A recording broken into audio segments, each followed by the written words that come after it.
Good evening. The Charter Township of Plymouth Board of Trustees meeting for Tuesday, February 25th, 2020 will come to order. Mr. Clerk, please take the roll. Trustee Heitman. Here. Trustee Dempsey is excused. Clerk Borba here. Trustee Dorshevitz. Here. Trustee Kermy. Here. Treasurer Clinton. Here. Supervisor Heisey. Here. We have a quorum. Thank you. Item B is the Pledge of Allegiance. Eric Anderson, would you like to lead us in the pledge tonight? I thought you would. Pledge allegiance to the flag of the United States of America and to the republic for which it stands, one nation, under God, indivisible, with liberty and justice for all. Thank you, sir. Tonight's agenda, I'd like to move a few things around. We've got a lot of illness here at Township Hall, and our township engineer, Mr. Schroet, would like to leave, and I don't blame him. I thank him for being here tonight. So what we're going to do is amend the agenda and move items 7, 8, 9, and 10 up to the top. And then we also have some representatives here from the, I call them the goose people. And so we would also like to move them up as well. So we're pretty much reversing the order of this agenda so that we can expedite things and get people back to their homes where it's warm. Okay, so that means I'll start with items F7, 8, 9, 10, and 11, and then we'll go back to F1. Mr. Supervisor. Mr. Clerk. I move to approve the agenda as amended for Tuesday, February 25th, 2020. Motion made by Clerk Vorba. Is there a second? Second. Second by Trustee Heitman. All those in favor signify by saying aye. Aye. Aye. Thank you. Item D is the consent agenda. Comments or questions by the board? Hearing none, I'll need a motion to approve the consent agenda. Mr. Supervisor, I Mr. move we Heitman. approve the consent agenda. Motion made by Trustee Heitman. Is there a second? Second. Second by Clerk Vorba. All those in favor signify by saying aye. Aye. Thank you. Next is public comments and questions. This will not be your only opportunity during the evening to ask comments or questions. There will be another opportunity at the end of the meeting, and we do encourage questions on individual agenda items as long as they are germane to that particular topic. So anyone at this time? I know we have Commissioner Daub here. You just want to come up real quick?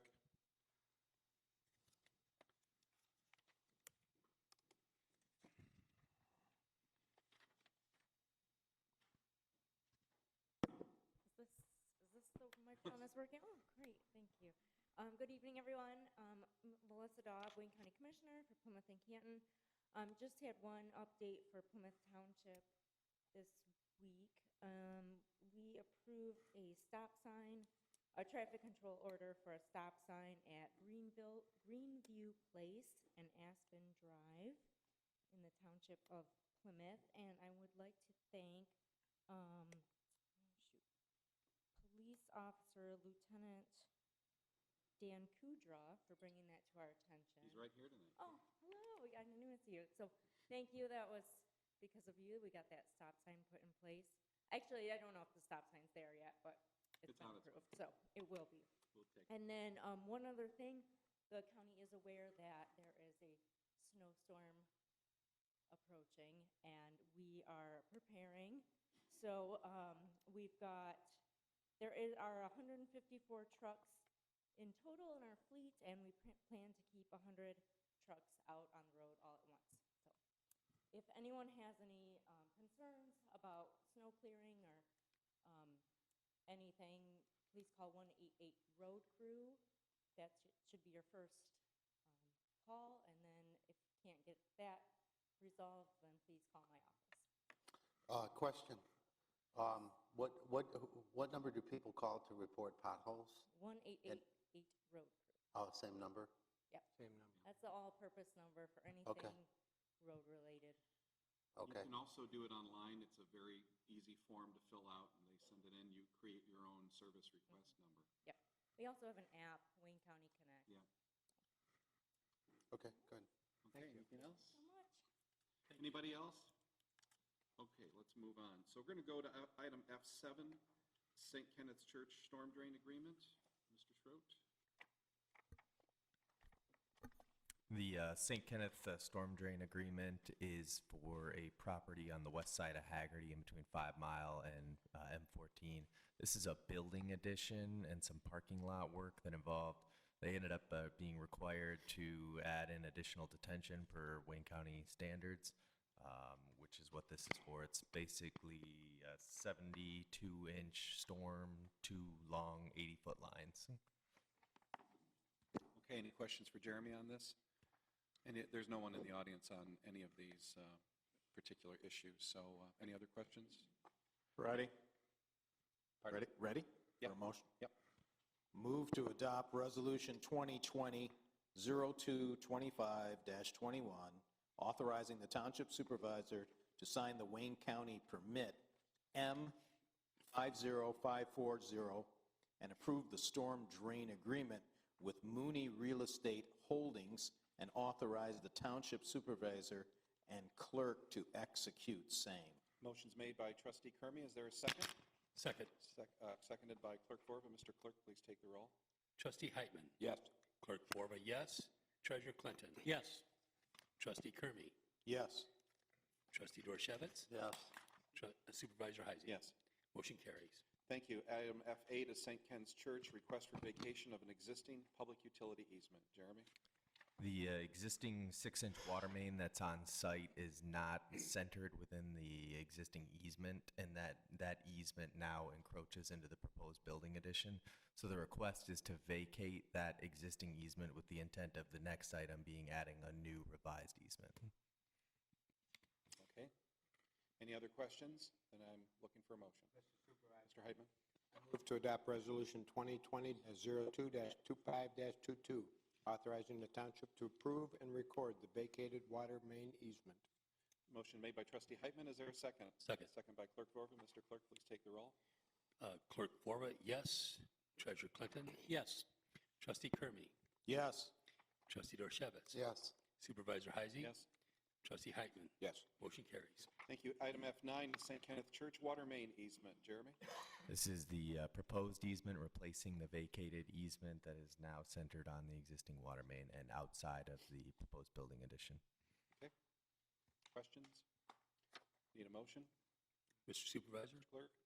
I move to adopt Resolution 2020-02-25-23, authorizing the township to approve and record the vacated water main easement.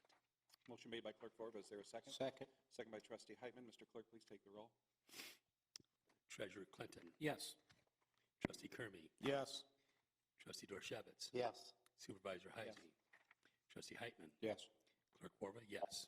Okay, Motion thank you. carries. Next is item F10. This is the Holiday Inn Express water main easement. I guess we found this under the file cabinet someplace, but nothing, no time like the present or something like that, right, Jeremy? Yep, exactly. This is What a does this do? 2013 easement for the Holiday Inn building addition, or the Holiday Inn site development off of Beck and just south of 5 Mile, right by the USA Hockey.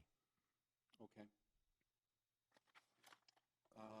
This does not impact any current developments that are in the area at all? No. This is just administrative cleanup? Cleanup. Yes. Yeah, we missed it apparently. Okay, any other questions? Need a motion? Mr. Supervisor? Clerk? I move to adopt Resolution 2020-02-25-24, authorizing the township clerk, township attorney, and township engineer to sign the water main easement for Holiday Inn and authorize recording of same. Motion made by Clerk Vorba. Is there a second? Second. Second by Trustee Heitman. Mr. Clerk, please take the roll. Clerk Borba, yes. Treasurer Clinton. Yes. Trustee Kermy. Yes. Trustee Dorchevitz. Yes. Supervisor Heisey. Yes. Trustee Heitman. Yes. Motion carries. Okay, Jeremy, you're free to go. Wow. Drink lots of burners. Okay, item F11 is the Canada Goose Nest Destruction and Relocation Program. This is a matter of first impression for most of us on the board. I've attached the request letter from the residents from Colony Farm subdivision who have made this request tonight. I've also attached the relevant state and federal guidelines associated with this. The last time we saw this was in 2015. Trustees Kermy and Dorchevitz did approve it. I'm not trying to put you on the spot. I'm trying to gain your historical knowledge on this issue. So You hate geese? no. All We're- animals. I we're hate just- all we're when they go to the There bathroom. you go. See? We're just relocating them. Remember, That's I all got it in is. trouble for dogs, remember that. So, we do have some representatives of the subdivision here. Do you want to say anything, or you're good?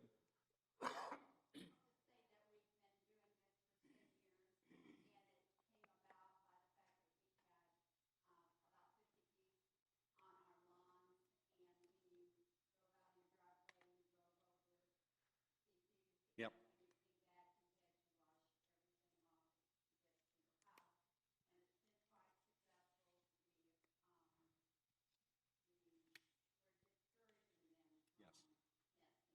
Yes.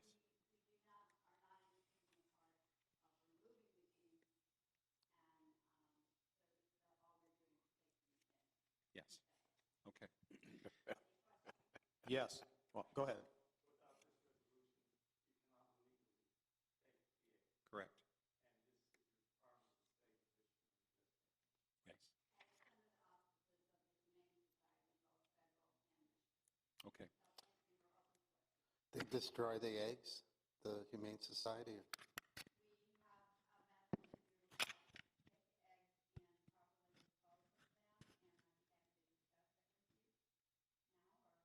Omelets. How about later? Can you cook them up and eat them? Eric Anderson is all excited. Okay.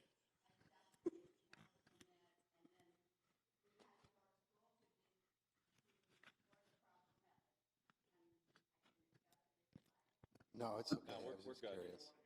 No, No. we're good. No, we're good. We're good. We're good.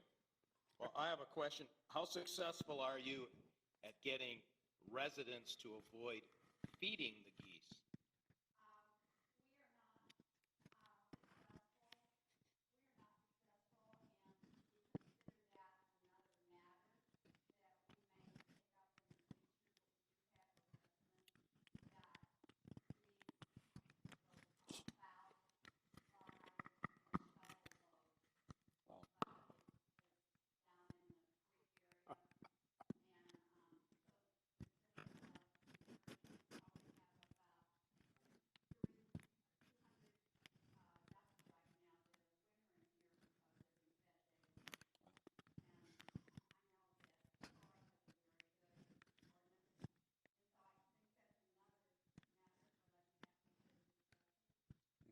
So this is all on private property, and they're feeding, what are they feeding, corn?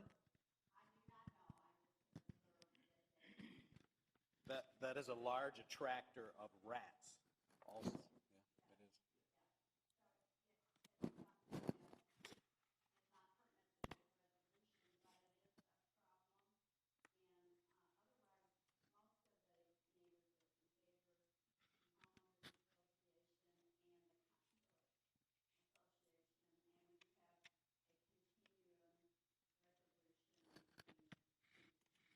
Okay. Many years ago, I wrote an ordinance that prohibited the excessive feeding of birds so as to force them to congregate or roost in a particular place. It was Excessive feeding. excessive feeding. It was very controversial, as you can imagine. Well, we had a pigeon problem. Put them on a so, diet, yeah. we Well, had a lot of people feeding western pigeons. Wayne County communities restrict bird feeding because of the rat issue. Yeah. So Kevin, I don't know if that's something, I don't want to, put anything more on your plate, but maybe we'll take a look and see what we could do in the future from an ordinance enforcement standpoint. Add it to your list, yeah. Low on your list. Okay, any other questions, comments? Then we will proceed with a motion. Mr. Supervisor, Mr. Clerk? I move that the Board of Trustees approve the attached DNRE Canada Goose Nest Destruction and Relocation Program Resolution 2020-02-25-25 for the calendar year 2020 through 2024. Okay, motion made by Clerk Vorba. Is there a second? Second. Second by Trustee Heitman. Mr. Clerk, please take the roll. Trustee Kermy. Yes. Treasurer Clinton. Yes. Trustee Heitman. Yes. Trustee Dorchevitz. Yes. Supervisor Heisey. Yes. Clerk Ford. Yes. Motion carries. Okay. You're all set. You can stick around if you want, or you can avoid the snowstorm. So, okay, we're going to go back up to the top of the agenda with item F1. This is the park rules revisions. The rules and regulations for our parks have not been updated in several years, and we've received some feedback from our park supervisors, and we have Eric Anderson here tonight, who is one of our park foremen, and Sarah Weissel, who is also here tonight. They are responsible for the upkeep of the parks, and also Sarah is responsible for the park reservations and other functions, oversight of some other park operations. So we're making some updates tonight, and we're not voting on anything tonight. We're just seeking your input, and then we've got Eric and Sarah here to answer any questions that you may have with respect to legislative intent behind our changes, and I've also had a hand in doing this as well. So, yeah, that's going to be hard to read, but the changes right here on this first page are pretty, if you can just zoom in as much as you can there, Bob. I don't know what you can, okay, it's not bad. This is really just more of a clarification on things. We had some language in there that was, that limited membership to Kiwanis and Rotary and other clubs where it was 50% of the members of the Plymouth community, and, you know, we wanted to water that down a little bit, at least at the majority or whose membership consists of Plymouth residents of the township or city. Yeah, that was done because, primarily because Plymouth Canton school groups are allowed, and that could be any school in the Plymouth Canton district, including a private school in Canton, of which there's none of the people are residents of the township. That was why that was there. So we changed it to substantially resides. That's more of a subjective, rather than 50% of the membership of a particular club. It's pretty hard to ascertain. Okay, and then moving on, just some cleanup stuff there. You can keep going. Reservations, right there. Sarah, do you want to just come on up and comment about the resident group? A lot of these pavilion and shelter reservation issues are your requests. So the first one here about the date that we begin resident reservations, it was very specific and stated that it was the third Tuesday in January. And the last couple of years, we've had to adjust that just for staffing purposes, so I thought it would be easier if we just kind of left it general. And that we give plenty of notice to everybody. We put it on the website, we post it in the e-news, we have it in the newsletter that goes out, so once the date is decided. And we've never had a problem with people recognizing that date because they're usually lined up outside the Yes, building they are. on that morning. A couple other things here, just adding a credit card with the convenience fee. That's our standard 3%, right? So we wanted to put that in. Moving on down to other limitations. Sarah, do you just want to explain the no more than 3 weekend reservations per year? That really was not an issue. It has never been an issue, and so I don't think it's necessary that we limit it to 3 weekends per year. And, I mean, if people want to rent it, I think they should be able to rent it. Right. You know, the weekdays, I definitely don't think there needs to be a limit. Weekdays are usually wide open. The only people that usually use it during the week are the senior groups, schools. And then the other one was... I see we have a typo in holiday reservations there, shall require. Yeah. Just moving on down, Bob, right there. 2 S's. So a couple of things about that. One, obviously we have a typo, we'll correct that. The other thing is, oh, okay, I can't see it from here. So we have also, throughout the whole thing, we've tried to make sure that wherever it says approval by the township supervisor, that it be written approval. So hopefully we've caught all of those. So holiday means like Christmas Day or something? No, 4th of July is a big one. How does that work? 4th of July has always been open at the park. Memorial Day, 4th of July, the summer holidays, we've never closed the park. So No, I it's think not. a lot of that, well, July 4th. That's just a was reservation. back in the day. No, this is about reservations, though, on the holidays. What was that? This section's about reservations on the holidays. Right? So you can make reservations Yes.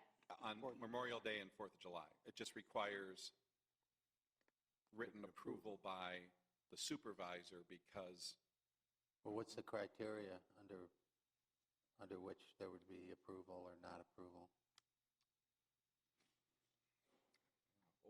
I think what we're trying to avoid, and jump in, I think what we're trying to avoid is somebody coming in there and turning it into Yeah. some kind of private festival for themselves and their friends, you know? I mean, I would not withhold anything that would be community-related or anything like that, but I think we just want to make sure that a holiday reservation, especially 4th of July or Memorial Day, would not be taken over by maybe one sole entity. Absolutely. So I think that's what we're trying to avoid here, I would basically. agree, yes. We want to make sure that they're sharing, that people have an opportunity to share in the park on that particular day, that it not just be commandeered by one entity. I think that's what we're Yeah, showing. this was several years ago, it was like over 100 people, part of this group, and they weren't even township residents. Oh, jeez. I mean, I know we can't discriminate against non-residents, but it was ridiculous. They had a reservation or If it they was- did not have a reservation? Well, they had I don't know. If they had a reservation, they paid pretty for it, though. So. I mean, non-residents they pay double what our residents pay. Yeah, all right. For a reservation. I mean, I guess you can't, I guess it's would be pretty hard to police, but, okay. Okay. So next page, this deals with non-resident So this group is the reservation, non-resident which we've groups just. What page are we on? 79 or 80? 79. 79, yeah. Oh, Sarah, I had a question on that. If you don't have a reservation, but nobody's using it, I mean, they're not going to throw people out, right? Nobody's using it that day, and you just squatters show up? I do not, they don't kick them out, do they? Park staff? Yeah. No. Okay. Typically, a reservation is for somebody who's throwing a party or Yeah, has an birthday organized party, event. yeah. Yes. Yeah. But I mean, I think they would be approached by park staff if it did look like an organized party going on. Or obviously, mean, if there's that a it was not conflict, if somebody comes in there and somebody else already has a reserve, yeah. Yeah, they're there to, Yeah. Anybody ever give you a hard time or no? Yeah, I don't imagine they'd give you a hard time. Okay, and then date change requests, we've removed the requirement that, I'm sorry, does Go ahead. anybody have an issue with, so the non-resident group, we had it that they could only reserve it one weekend per season. I think that's too restrictive, so I've asked to have that removed. I'm sorry, say again? The non-resident group, Top line. the rules actually state that they can Especially if they're only paying reserve double. one weekend, one reservation, one weekend reservation per year. it's overly restrictive and it really isn't necessary. It really doesn't isn't have it. We don't necessary. have a problem with We that. don't have very many non-residents reserving, to be honest, about 10% last year 10%. of the total. Okay? It is quite a bit more. And non-residents also have to reserve after the After residents. the April, right. So we get the prime Yes. times. The residents do get the, prime choice. Okay. So keep moving down. And what we've done now is we've moved the requirement that you have to make date changes in person. Correct. And that's just based on your own. I can easily do that over the phone. That's on your own experience, okay. Okay, and then moving on down, we've got just some more do's and don'ts with respect to the individual shelters and the pavilion itself. I don't know if either Yeah. one of you want to comment on those or pretty Well, we just had to add, these rules were outdated, so they were written previous to Shelter 2 having that small food prep room and prior to Shelter 2 is the one that has the train? the train station. Okay. Yep. And then, of course, the Four Seasons was not included in Right. these So previous. that's all followed up on page 80, next page. The next request is per park staff, per our park foreman, no water balloon, silly string, or colored chalk. Will you accept white chalk? White So- is a color. Yeah, So we need to say any chalk. What is a color? Well, here it says Well, white is colored. a color. I mean, Yeah, that's what I was told. White is a Then color. then we better say any chalk. Because most people assume Yeah. white is not a color. we can make it just chalk. Yeah, I would say just chalk. We don't care what color it is. It's just Just disruptive. tell me the background of this. It's so that children don't write on the sidewalk? Yeah. Right, or the picnic tables. Or picnic, or walls.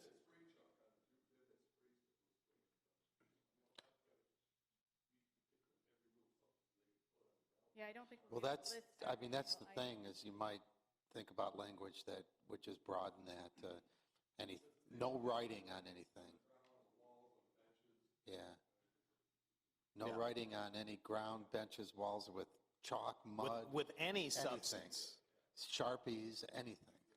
Yeah. Yeah. Okay, so you're going to revisit that wording a little? Yeah, I'm writing it down right now. Because my goal is to have this back to you by next Tuesday for approval. Okay, then. What else do we have there? I just want to... Has there ever been a wedding? Really? Before you jump there, the part about leaving the pavilion in good condition. I know Eric had spoken to me a year ago saying that he thought maybe they needed to have a deposit because some people were leaving a disaster and it took significant rent. You had to rent the carpet cleaner to clean the place. So what is your feeling on that right now? We got rid of the carpet. We got rid of the carpet. Oh, I wasn't aware of that. Yeah, You- we just resurfaced the floor with a beautiful hard surface laminate epoxy thing. So you mean you ground the concrete? Yes, to the extent that we could, yes. So they ground the concrete like in an industrial application Yes, and then put an epoxy on it? yeah, Perfect. very nice. Looks very nice, yeah. But still, you're not concerned with people leaving it messy and we're having to Well, pay we money? are. So what we've done is we've come up with a checklist. So there's going to be a pre-inspection when the renters arrive, and then there'll be a post-inspection when they're done with their reservation. We looked into doing a deposit, and quite frankly, it was going to be very administratively cumbersome. It was going to have to touch like 4 departments. It had to go before the board in order to get the deposit back. It just seemed, for such a small operation that we run, you know what I mean, that it seemed too cumbersome. So we're going to try this summer with the checklist, and if somebody, they'll know before they leave the park what they're going to be charged, and we're going to issue an invoice. And they'll be expected, obviously, to pay it, and if they don't, then they will be on the list to not be able to reserve again. The naughty list. They'll be on the naughty list. So we're going to try that and see how that goes. Okay. And we talked about weddings, but no receptions or anything, just the ceremony itself. Okay. And Eric, do you officiate at those ceremonies? Yes, I'm sure you are. All righty, moving right along. Next page, again, we do have a thing here about, just keep going, Bob. Hold on. Nope. You're on 11 under conduct? Yeah, All right, so if you brought the good humor man, that's okay, as long as you have written approval? yeah. What we're really thinking about nowadays would be food trucks. And they're okay as long as they have written approval? Yeah, because a food truck has their own licensing requirements, and they're presumed to be approved by the county and the health department and all that. Right, and this is actually referring to a food truck coming in to try and sell to people Yeah, at the park. Yeah, the ice cream truck So- comes in. Not a food truck for a party. That's a separate. So not a dedicated food truck. This is for general vendors who would just be Special events. cruising through. Which would more than likely not be approved Not be- by me. Correct. Now, if you had, let's say you had a church group that had a picnic and you wanted to have a food truck there, a taco truck or something, and, I'd be more, if it's just for your people, then that would be probably acceptable. But not the good humor man. I just don't want the good humor man Yeah. hanging out in front of the sprayscape all summer, Right. making money off us, off Right. our people. And a food truck, Chase them out. Yeah. and a food truck for a party that's going on is actually addressed in number 18. Okay. Okay. All right, so we'll move on. That top line there, again, similar to the last one, no, just bands, bullhorns, and other communication devices. We need to make that lapse over to the other page, too. So every one of the ones that say written approval by the supervisor should also have the option, the designee. You mentioned that in at least one here. But if the supervisor's out for 2 weeks or something, You've been known to leave. coronavirus, whatever blows your hair back. my. So somebody, Yeah, we thought about that. We just don't know who the designee would be. I'd have to leave the authority, the awesome responsibility of Park It'll be Sue. Sue or Sarah. I mean, it's like the nuclear go codes. I'd have to entrust you with my briefcase. So we'll think about that. I mean, I agree. There may be times when the supervisor is not available. And you know, Sarah, I think your experience has been sometimes that it's like Friday afternoon and you get a call from somebody who has a reservation for the next day, and it's like, oh, can I do this? Right. And, you know, okay. that's why the designee is a, Yeah. 18.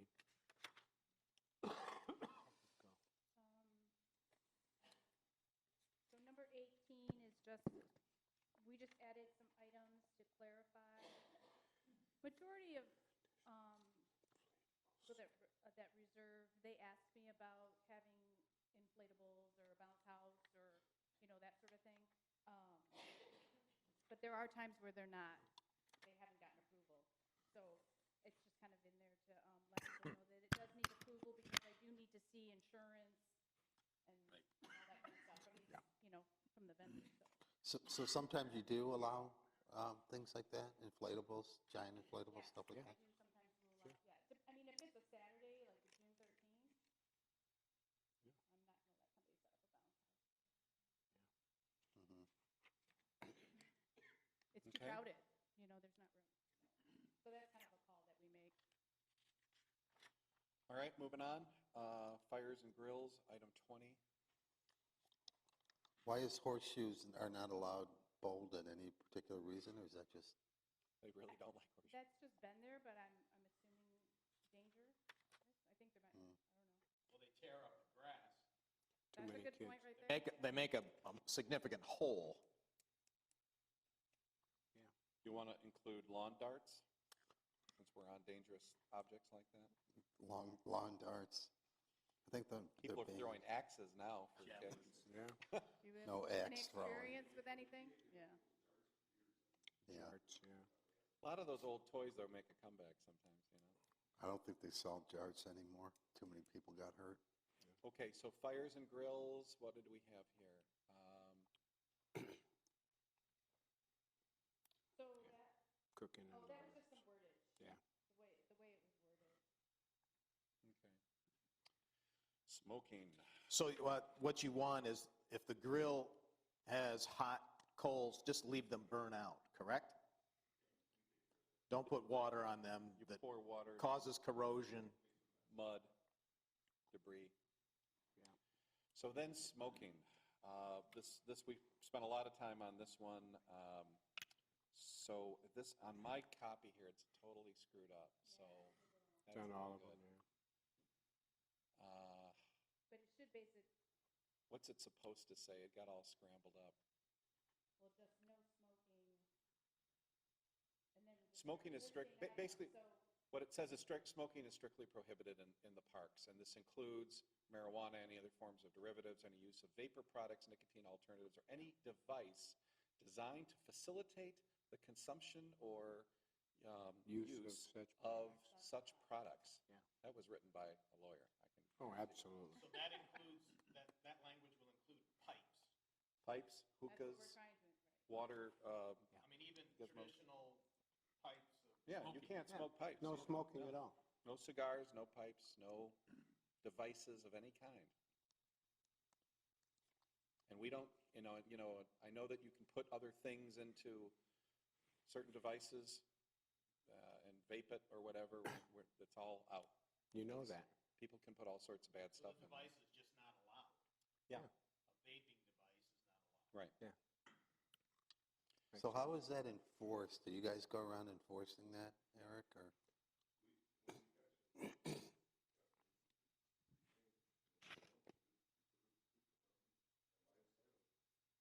I've told people, and Eric has told me not to do that, but I've told them no smoking in the park, yeah. Okay, pavilion fireplace. This is where your main office is, right, Eric? Just don't pour water into the fire pit. I'm confused by this where it says wood is not permitted. So what do you burn in the fireplace?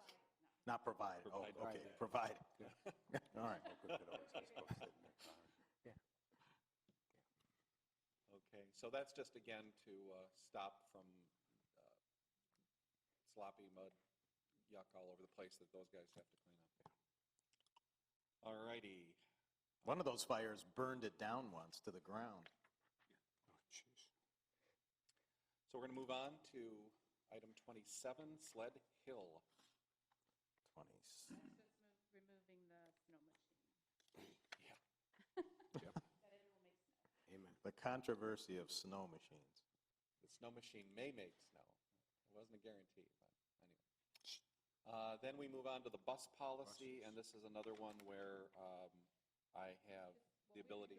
We removed you from this. I removed, yes, you did. Um, Thank goodness. So yeah, so this is just, sometimes schools, buses are not, we don't allow school buses during the summer months. It's only while school is still in session. You added me to this. No, we deleted No, you. deleted you. It's blue delete. Oh, by wow, the okay. township. That's a very fine line on my copy there, so, It's okay. a fine line, all right. So, Good. Well, if I recall, though, part of the issue with buses is that daycares were using the park, and especially the Sprayscape, as their own, it was like their own facility. They just pull up Bringing a in bus every buses? day full Oh, of kids. jeez. And So stay is there all that day. continuing where you have the Sprayscape bombarded by minivan, small vans from daycare centers and things like that? I think that they do once in a while, but for the most part, I mean, I have a couple groups that come every year, and it's always the first week in June, so schools are still in session. Yeah, but it's like a special event. And I get, right. Yeah. It's a field trip for them. Yeah. I give them a bus permit. I tell them where to park the bus. It has to be parked in the back. Yeah, which is, I think is fine. I think it was just the, XYZ daycare from, Anytown, USA would show up every day with a busload of kids. Yeah, it was a long time ago. Yeah. Yeah. Okay. Item 29 is drones and other aerial devices and fireworks. This would be obviously private use of fireworks would be prohibited, along with drones, model planes, helicopters, anything that is in the air, any kind of aerial device. What about remote control cars in the big parking lot? Is that allowed? Or we had no problem? What, it's not, is it disallowed specifically in here or not? I'm sorry, we don't see it in there? It is not listed here. Well, okay, you had no problem with that, so there's no need to restrict it. Is that the judgment?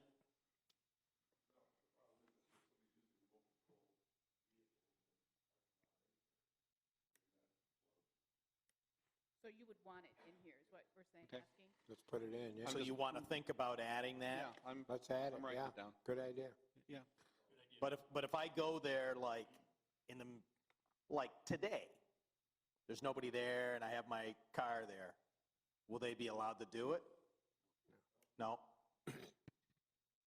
That's a really nice, that's the largest parking lot in Plymouth Township. Oh, yeah. Yeah. Okay, so go-karts. It's a good place to learn how to drive.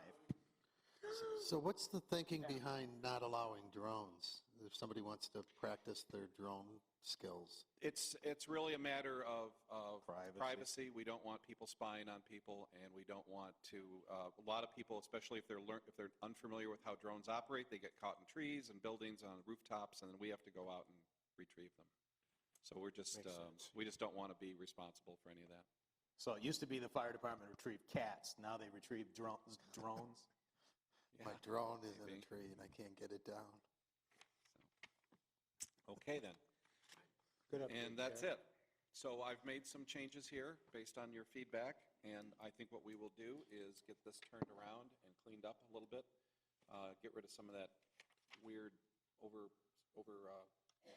overtype that we've got there, make it look pretty, and let's get that turned around then by tomorrow, and then we'll put it on the agenda for next week. Eric, anything else?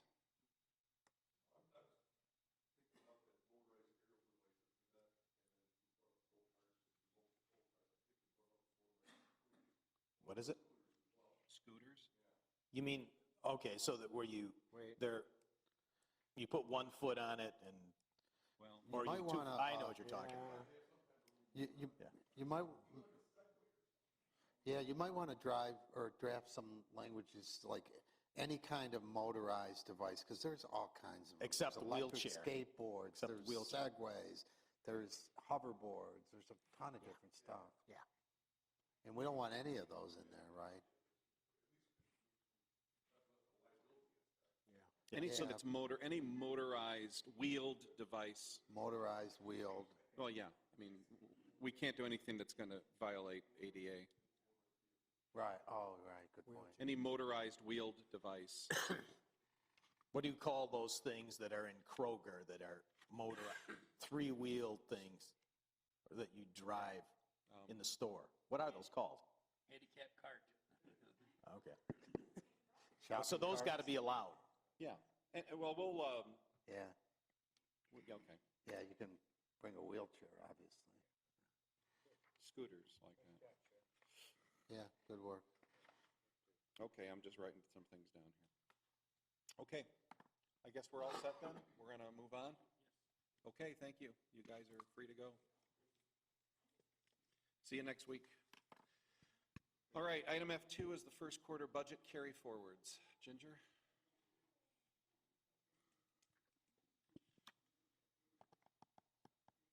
Good evening, Board.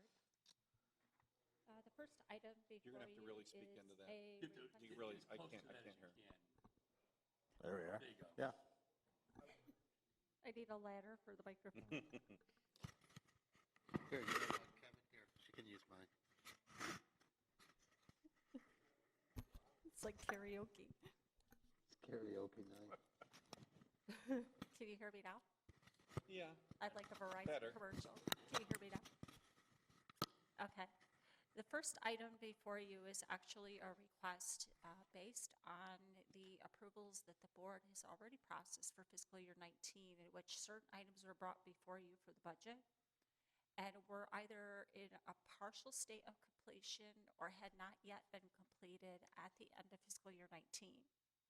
So while the board has already addressed these issues and approved the budget, rather than returning that budget to the fund balance and bringing the item back before you again and addressing the budget, we're requesting that those items that were previously approved by the board in fiscal year 19 be carried forward into fiscal year 20 so that they can be completed.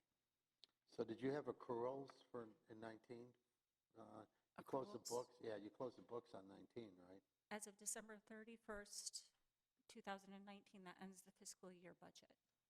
Do you So- do accruals in a public budget to carry over this kind of Accruals are stuff? for expenses. This is a budget amendment, so we're asking to bring the budget forward from 19 to 20. So it's basically an appropriation of that budget instead of returning it back to fund balance. We're asking that you appropriate it so Comes that out the the same way. departments can use it in fiscal year 20 to finish the project. The implementation of the Office 365 was actually in progress as of the end of the year. It wasn't quite completed. He has approximately $7,200 left in the budget that has not yet been spent. He is actually still currently working on that project and would like to bring it to completion. The clerk's office had brought before you a request for a new copier and some printers. And the fire department, the chief isn't here this evening, but he explained to me that he had went out for a solicitation or a bid, and that he had received two offers. One was significantly higher than the budget would allow for, and the other one was slightly lower, however, did not include all of the work that was necessary to do the floor work at Station 2. Yeah. So he would like to go out again and do another bid. It's my understanding he did this Yes. bid sometime in the fall of 2019, and there wasn't enough time to go back out for a second solicitation. There was also delay from the former township engineer's office. There were it got dropped in the process, and that was part of the delay as well. So it was not his fault or anything like that. Sure. And then attached to the memo are the budget notes that were approved from the prior year that show those particular items that were part of the fiscal year 19's adopted budget. So the total request is to carry forward in the general fund $52,204.50 to complete the projects. So when I read this, the relevant column is which one on the backup sheets? There's 4 columns. The first attachment that I have is for the clerk's office for the copier and printers. The second attachment I have is for the replacement of the floor drain at station number 2. Looking at the right. And the last attachment I have is for the Office 365 implementation and consultant. The original budget approved was $12,500, which he had used a portion of that, and then requesting to retain the remainder of that budget in 2020 to finish the project. All right, so these 4 columns are backup only? These are to support the original board-approved 2019 budget requests that were approved by the township board when we adopted the fiscal year 19 budget. All right, the 2018 Pierce fire truck, $663,000. We bought that on an installment.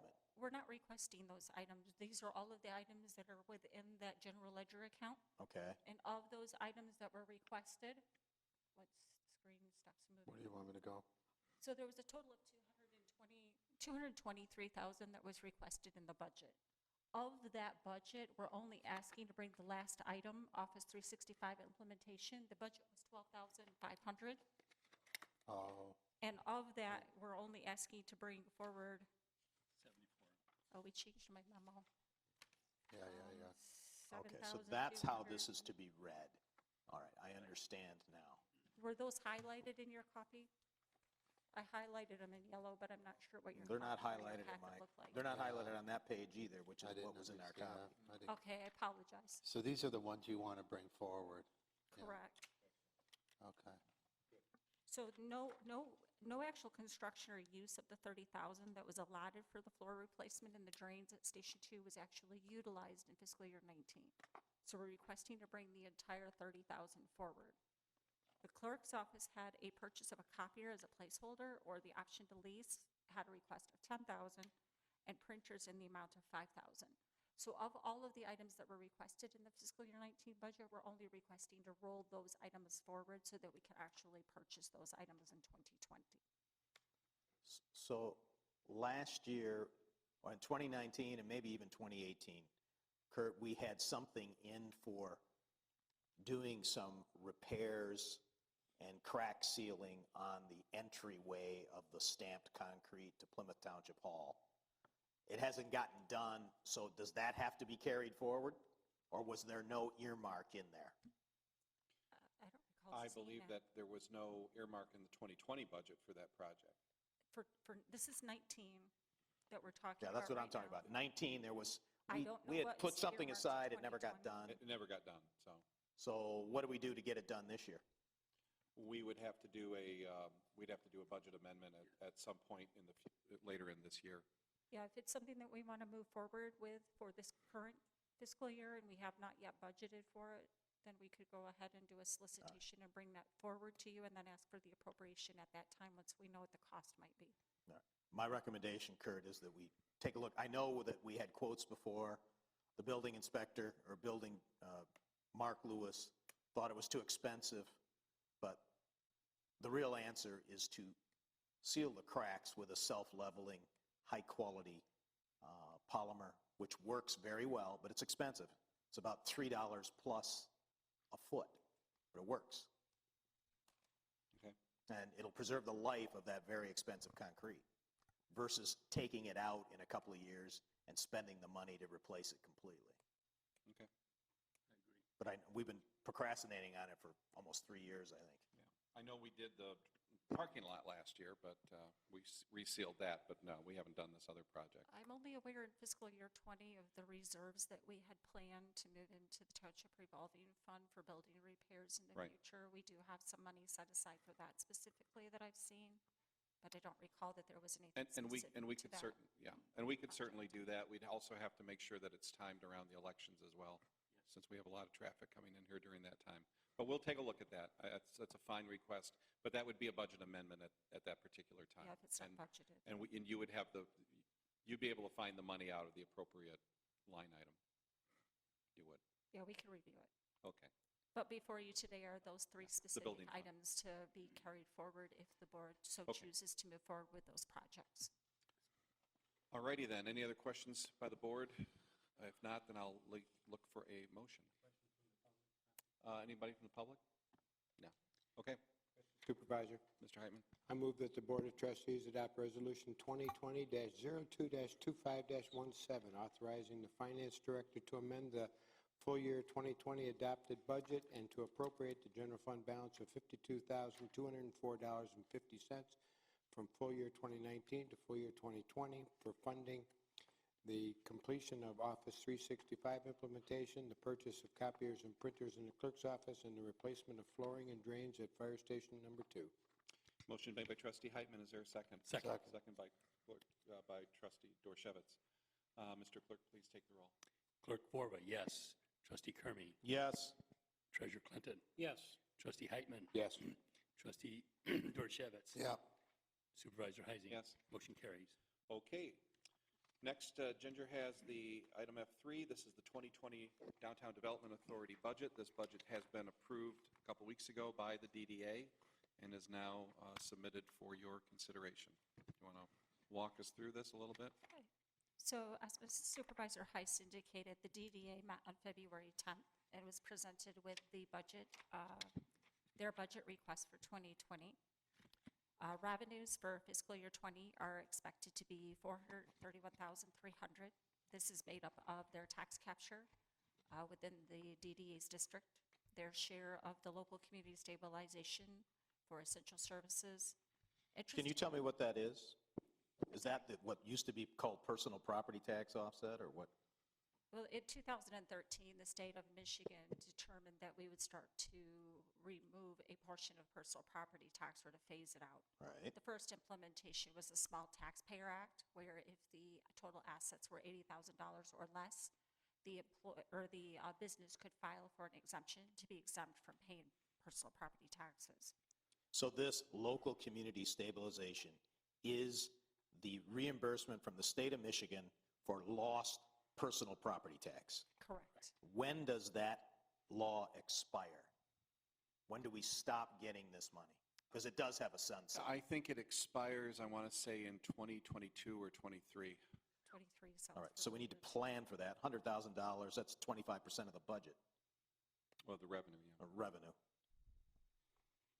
Yeah, it doesn't last forever, unless the legislature renews it, which is also a I possibility. know the EMPP, I think, started in 18, and I want to say it was 23 that it was fully phased out. Well, we voted for it when I was up there, so it was, I think it was 23, just hangs out there. Sounds familiar to me, too. But I know that there were communities like Dearborn and Wayne and Woodhaven that are so dependent on it that I think that the game plan was, if we're not made whole by that time, or if we're still in the hole, then we're going to come back to the legislature for more relief. That's pretty much what the bottom line was. Interest income is related to their bank balance and the interest income that they receive from the banking institution. And then miscellaneous income is for things that are unexpected. For example, this year we received some revenue from DTE for the LED light project. There was a reimbursement revenue for that, so that's to account for miscellaneous items of that nature. On the next page is the expenditures or appropriations. Maintenance and ground is one of their largest categories. Primarily, that's their weed cutting, landscaping, snow removal, dumpster for trash removals. They do special mowings for events here at the Sprinklers. Township Hall. Yeah. This also includes a lot of their utilities like electric, gas through DTE, and also their water for the township, their water and sewer portion, as well as some other building and maintenance ground items, such as last year, they hung banners throughout the municipality and advertising for. We have seasonal banners and the snowflakes that appear in the winter, and those are installed by a professional company. And another item to mention is that the DDA also pays for the upkeep of the pond out in front and the removal of foliage and geese and things like that out in, no, not geese. Algae. So our parking lot is not maintained by them, or is just the striping that was paid for? The resurfacing and the striping was DDA. It's maintained as far as snow shoveling by our DPW crews. All right, so okay, I understand. Which line item has the expenditure for beautifying the CSX Railroad overpass? Well, they actually have in their contractual services this year money set aside for that project. So within the $151,000 they're requesting this year, they have a plan document that they're following, as well as the CSX project that they've been working on for a number of years, to my understanding. And there was a project budget placed in there I thought we had for a that. new thing that was going, 25,000? No, it was, It's we 50. have a contract with CSX for $15,000. The DDA does. You mean we're going to spend the 15, or CSX is going to pay us? We've spent the 15. We've hired CSX to do the engineering study since they own the facility. All right, so we're spending $15,000 On the at study. CSX to do For the study. CSX. They're doing it internally, and we're reimbursing them. Yeah, exactly. And then we've set aside, And that's in this 151. Well, then- that was in fiscal year 19. 19. That all happened in December. So in fiscal year 20, their budget request for the beautification of the railway project is 50,000, has been set aside in this budget. Now, that would be for bushes, trees, landscaping, et cetera. Would that be a reimbursement to CSX? No, that would, well, we may, it depends on where we're doing the work, because the problem is you've got three overlapping easements. You've got MDOT, you've got Wayne County, and then you've got CSX. So they haven't produced the work product No, for not us yet. yet? Not yet. It's the- coming. So the $15,000 work product, we have not seen yet? Correct. All right.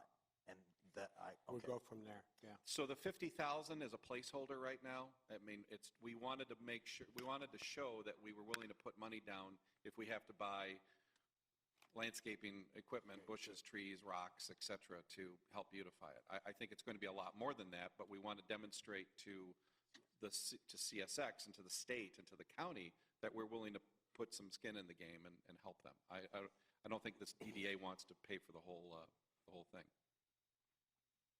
The other item within the contractual service this year is for additional banners or signs. It's my understanding that they're going to. We're purchase ordering another additional banners. set of banners for More snowflakes?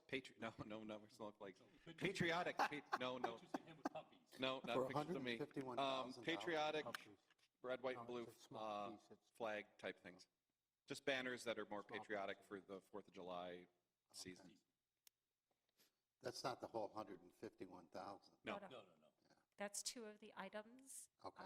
Their planning for McKenna Associates is $40,000 for contractual services. That's an annual expense That's that they usual, pay. Their portion of the financial audit for the fiscal year 19 is $1,000. And $50,000 has been planned in fiscal year 2020 for downtown development signage. Yeah. A number of the communities surrounding you have been doing wayfair signs and putting up signage directions to different locations, and part of the DDA plan is to look at something like that. So again, we put a placeholder in there for a project to move forward, should the township decide to move in that direction. Yeah, nothing fancy or radical. It would really be to replace where needed existing signs, and then I know we'd like to do something in the Cloverleaf, beautify that up a little bit and work with MDOT on that one. Yeah.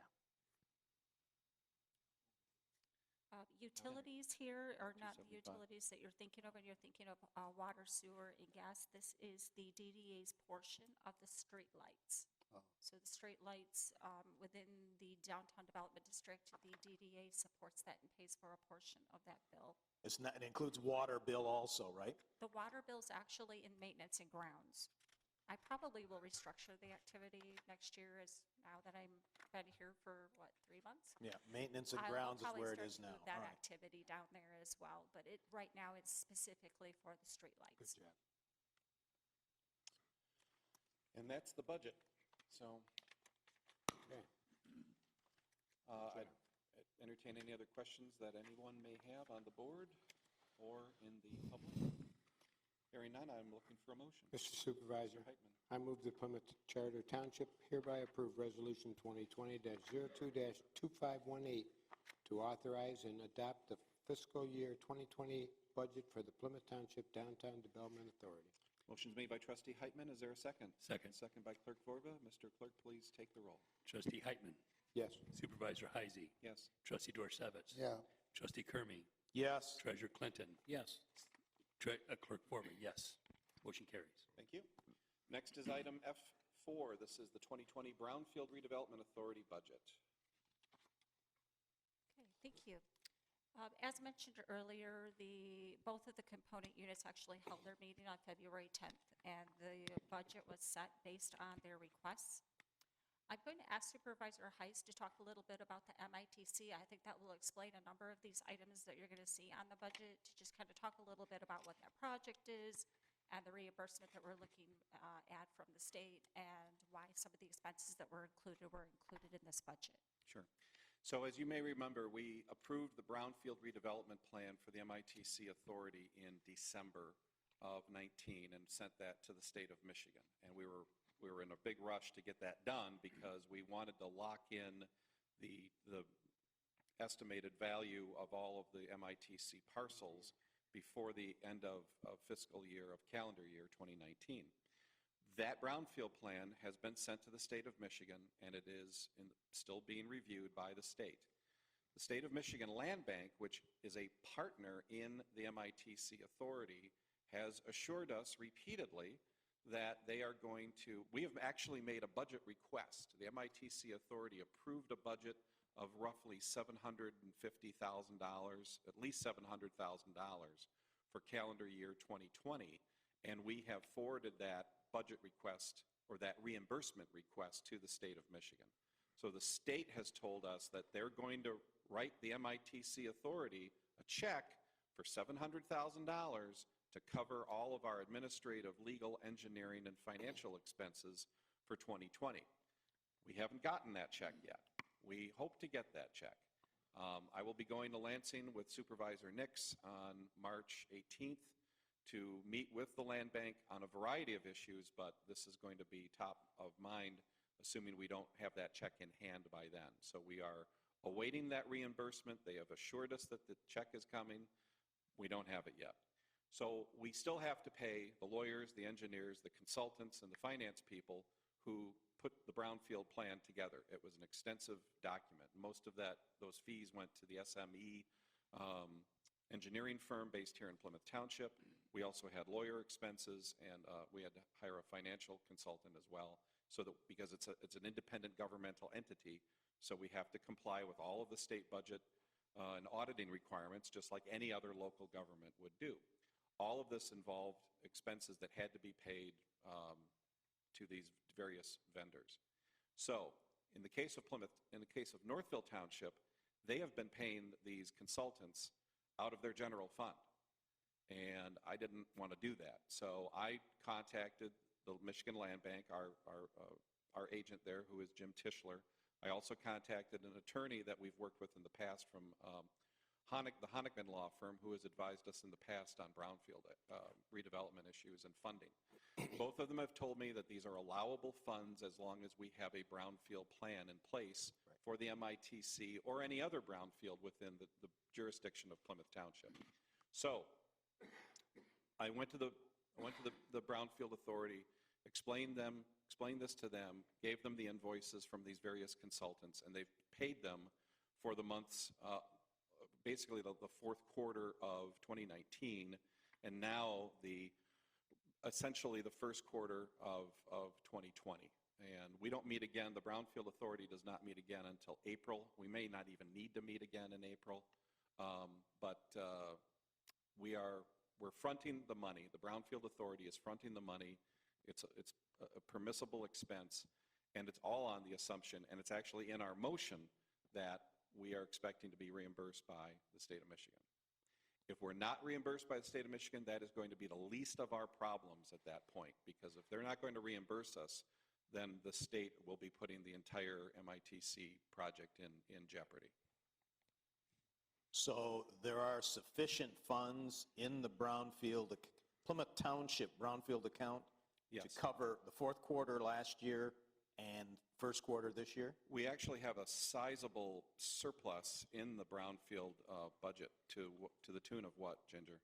1.6 million. 1.6 million in the brownfield budget. In addition to the budget that you have before you with an expected surplus of 21,000 to be put into fund balance in addition to the existing balance. So the tax capture revenue is from which property? Lock Performance and who else? The Honda dealer. Victory Honda. I thought we Victory paid Honda. that, that's done.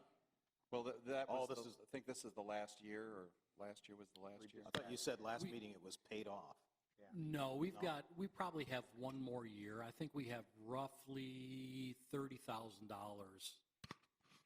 to complete the payment for Victory Honda. The best I could surmise going back through all this historical data, because that was a question I had, is how did we get $1.6 million in the brownfield?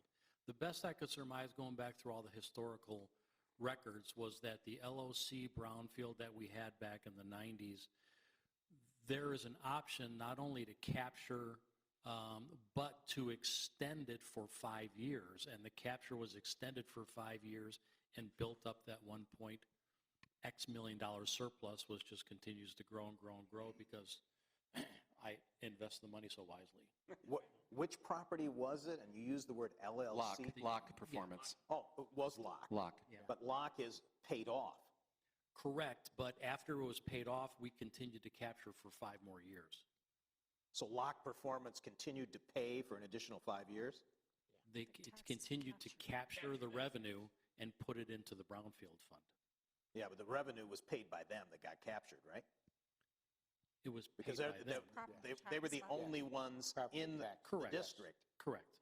That's Yeah. a little upside down. I'm trying to understand that. If it Well, extended I also, 5 years. I don't know, I wasn't here, but I know that the land directly south of Lock Performance on Plymouth Road, I'm sorry, on Still. Haggerty and Plymouth, that is Still. contaminated. Everyone knows that's Still contaminated. contaminated. And I think there was maybe a plan at some point to expand further south towards Plymouth Road, towards the courthouse. That But who's obviously the owner never of that land? materialized. Lock. It is Lock Performance, and it's still under, Steve Gordon is still the realtor on that. Lock But they're doesn't not want to sell. interested in selling. They've been approached now by Rivian and Burroughs, and they will not give it up. All right. If they ever develop that site, though, it's going to be a brownfield. It's going to be a brownfield because it Without is doubt, yeah. contaminated. It's well known. But you might refresh my allocate some of memory. that $1 million to that cleanup? Not unless we have to. I mean, not until that day comes. I'm going to hold on to the money so we can use it on other brownfield projects like MITC, but So it is a dilemma for us. refresh my memory, how does that work again for a project comes along and the project needs X dollars, right? For cleanup? Yeah, it needs 100,000, but we're never going to capture more than 50 when we capture the taxes from that. So where does the other 50 come from? You follow what I'm saying? It can come out of your own pocket as a developer. I mean, this can, It's rare that a brownfield is going to fully cover all of your expenses, so So the brownfield would only advance funds to the extent that we could recapture? Right. that we can recapture and that it's eligible. Yeah, So like, for example, the courthouse grill site, we're meeting with them on Monday. yeah. And, you know, they want all of this, and in reality, they may only get that. Because if they need this much to clean up their site, but we would never give them more than we could potentially recapture. Right. Okay. Correct. That's what I thought. And then they can bond for it, they can get a loan, they can It's do whatever their they issue. want, yeah. Yeah. Now, you know, some communities, what they would do with that 1.6 million, and we don't want to get into that business, would be like buying land and rehabilitating it and basically becoming like a land bank. And we don't want to get into that. Yeah, that's really not the nature of our community. Communities that do that tend to be places that are trying to recover from Really distressed and distress. can maybe match it with federal funds or something Yeah. like that. We're not in that area. Okay, all right. Okay, then. So that's where the money is coming from, and that's where the money's going, right? I think I've taken care of all the questions on that. Any other questions for me or Ginger from the public? All right, then I'll need a motion on this. Mr. Supervisor, Mr. Clerk. I move the Plymouth Charter Township hereby approve Resolution 2020-02-25-19 to authorize the adopt the fiscal year 2020 budget for the Plymouth Township Brownfield Redevelopment Authority. Motion made by Clerk Vorba. Is there a second? Second. Second by Trustee Heitman. Mr. Clerk, please take the roll. Clerk Borba, yes. Treasurer Clinton? Yes. Trustee Kermy? Yes. Trustee Dorchevitz? Yes, Supervisor Heisey? Yes. Trustee Heitman? Yes. Motion carries. Okay, thank you. Thank you, Ginger. Thanks, Ginger. Next is item F5. This is the policy revisions to our special assessment district. We have Kevin Bennett here. Mr. Felrath is also here. Clerk Vorba's had a hand in this as well as myself, but I'm going to hand it over to Kevin Bennett because he's been making all of the changes. So I think what's in front of you tonight is looks like the original current version, and then we have, starting on page 109, we have the edited version similar to what you saw tonight with the parks stuff. So Kevin, you want to walk us through this? Sure. The township has had in place a publication called Summary of Events for Special Assessment District Programs for Road Improvements. This policy, or this published policy, has been in place for quite a while. I did some independent research on the genesis of this document. I wasn't able to find it. Apparently, it's been around for a really long time. After some discussions with the board and with Clerk Vorba,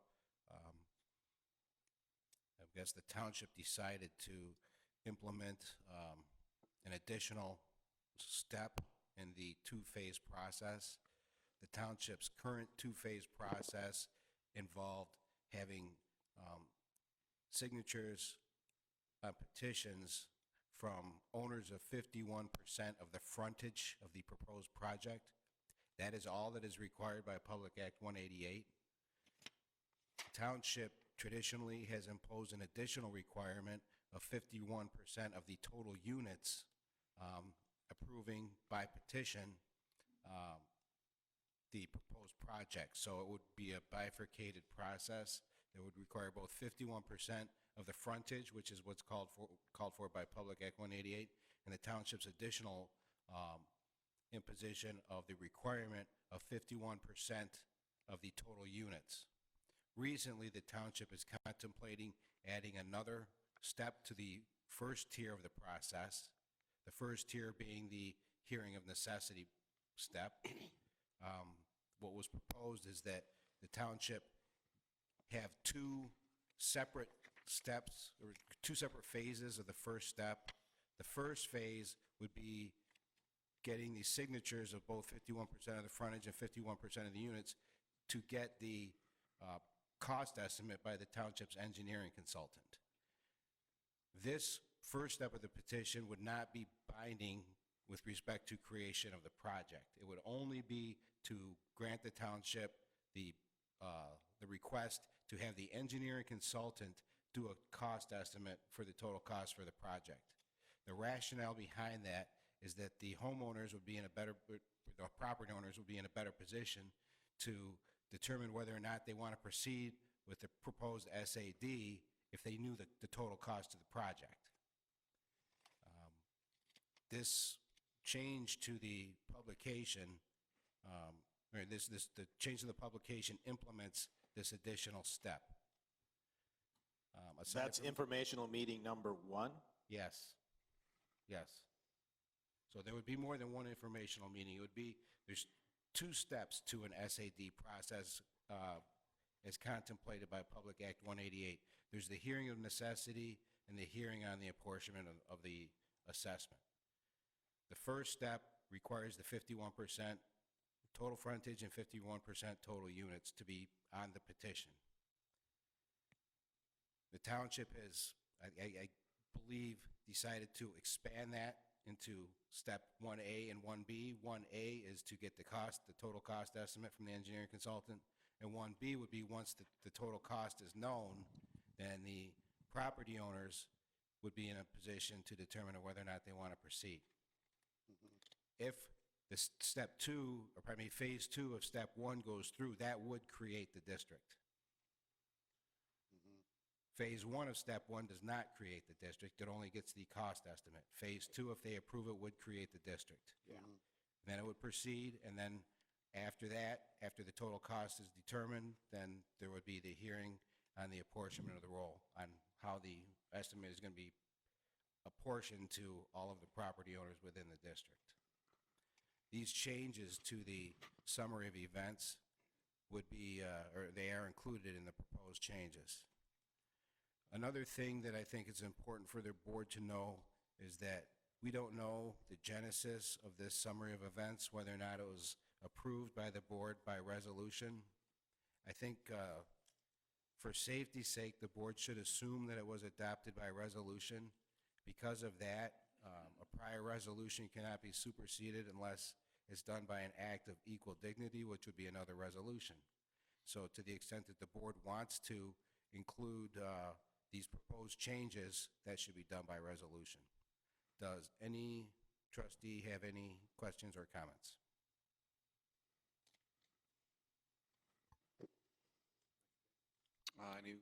Anybody in the public?